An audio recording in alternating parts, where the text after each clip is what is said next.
Bienvenue dans ce décryptage. Aujourd'hui, on plonge directement dans l'étude d'un pont philosophique fascinant, jeté entre les pensées orientales et occidentales par Mohamed Iqbal. On a vraiment affaire à une réflexion monumentale, et le plus marquant, c'est de voir à quel point elle résonne avec une force incroyable dans nos débats actuels. La base de notre exploration d'aujourd'hui, c'est ce texte fondamental du philosophe Souleymane Bachir Diagne. Et ce livre, il ne se contente pas de faire un simple cours d'histoire. Il explore de façon super brillante cette tension qu'on connaît tous, comment rester fidèle à ses racines spirituelles tout en acceptant le mouvement et l'adaptation vitale au monde moderne. Pour bien cerner cette synthèse d'idées, on va suivre 5 étapes. D'abord, une voie pour aujourd'hui. Ensuite, la maison de la sagesse. En 3, le parcours d'un philosophe. Puis, la poésie et vision politique. Et on terminera avec l'affirmation du moi individuel. Première étape donc, une voix pour aujourd'hui. On démarre avec une question inévitable. Pourquoi a-t-on absolument besoin de la voix d'un poète et philosophe du début du XXe siècle aujourd'hui ? Comme le souligne le philosophe Charles Taylor dans sa préface, on baigne actuellement dans une atmosphère de méfiance. On s'enferme dans des identités figées. Face à ce climat assez lourd, l'approche sereine d'Iqbal fait l'effet d'une bouffée d'air frais. C'est une pensée solidement ancrée dans la révélation. Et c'est très exactement pour cela qu'elle est capable de s'ouvrir aux autres. C'est un remède d'une efficacité redoutable quand on y pense. Le point vraiment crucial à retenir ici, c'est qu'Iqbal rejette farouchement ces identités rigides, fermées sur elles-mêmes. Il nous pousse littéralement à fracasser ces barrières artificielles, ces fameuses idoles de la tribu et de la caste qui nous divisent. Au lieu de se recroqueviller derrière une appartenance stricte, qui finit souvent par devenir agressive, il propose un dépassement total pour s'adresser à la condition humaine universelle. Ce qui nous amène à notre deuxième point, la maison de la sagesse. Pour comprendre d'où vient cette pensée si moderne, il faut faire un bond en arrière de plus de 1000 ans. C'est assez fascinant, mais Iqbal lui-même estimait que sa philosophie aurait parfaitement trouvé sa place à Bagdad en 832 de notre ère. À l'époque, on est sous le règne d'un dirigeant d'exception, le calife Al-Mamoun, qui vient de fonder la Maison de la Sagesse. C'était un institut incroyable, totalement dédié à la traduction et à l'assimilation des sciences étrangères, particulièrement grecques. Et pendant cet âge d'or, on assiste à un véritable choc des idées. D'un côté, une attitude de repli, où certains pensent que tout savoir extérieur est dangereux, car la tradition contient déjà toute la vérité. Mais de l'autre côté, le calife défend une toute autre vision. Il affirme que la sagesse universelle est littéralement la propriété perdue du croyant. En clair, on a le devoir intellectuel d'aller chercher et de s'approprier la connaissance, qu'importe d'où elle vient, même s'il faut aller jusqu'en Chine pour la trouver. C'est très exactement cette ouverture d'esprit spectaculaire qui a fait naître une toute nouvelle tradition intellectuelle, la falsafa. C'est le mot grec arabisé pour philosophie.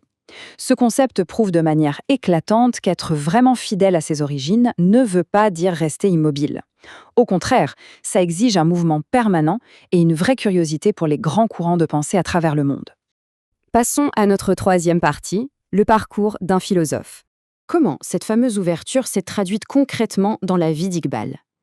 Eh bien, son propre parcours incarne ce pont entre l'Orient et l'Occident.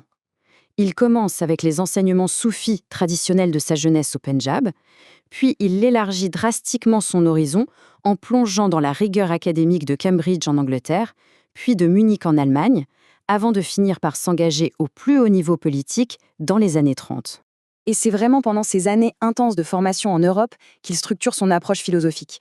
Avec sa thèse de 1907 sur le développement de la métaphysique en Perse, il entre en dialogue direct avec de grands penseurs occidentaux de son temps, comme Henri Bergson. Et le plus fort, c'est qu'il s'en sert pour réévaluer sa propre tradition métaphysique avec une rigueur totalement nouvelle. Ce qui nous amène à l'étape numéro 4, poésie et vision politique. Il faut bien comprendre qu'Iqbal n'était pas le genre de philosophe à rester sagement enfermé dans une bibliothèque. Sa pensée réclamait de l'action, il lui fallait un moyen de mobiliser les foules. Son évolution est d'ailleurs fulgurante. Il commence par des poèmes nationalistes en ourdou, puis il bascule vers un message beaucoup plus universel, presque prophétique, rédigé en persan. Et toute cette trajectoire intellectuelle culmine en 1930, où sa vision jette les bases philosophiques d'un futur État indépendant. C'est là que réside son coup de génie. Choisir la poésie pour transmettre son œuvre la plus profonde. Comme le rappelle très justement son fils, Javid Iqbal, la poésie dans sa forme la plus haute permet de transcender le simple discours académique. Les concepts abstraits, c'est bien, mais quand on les associe à l'intensité émotionnelle de l'art, les idées acquièrent une force de frappe inestimable. Et nous voici à notre 5e et dernière partie, l'affirmation du moi individuel. On touche ici au cœur atomique de sa révolution intellectuelle. C'est une rupture radicale avec certains héritages mystiques du passé. Traditionnellement, l'ego humain était parfois vu comme une illusion, une simple goutte d'eau destinée à s'effacer et à se dissoudre passivement dans l'océan infini du divin.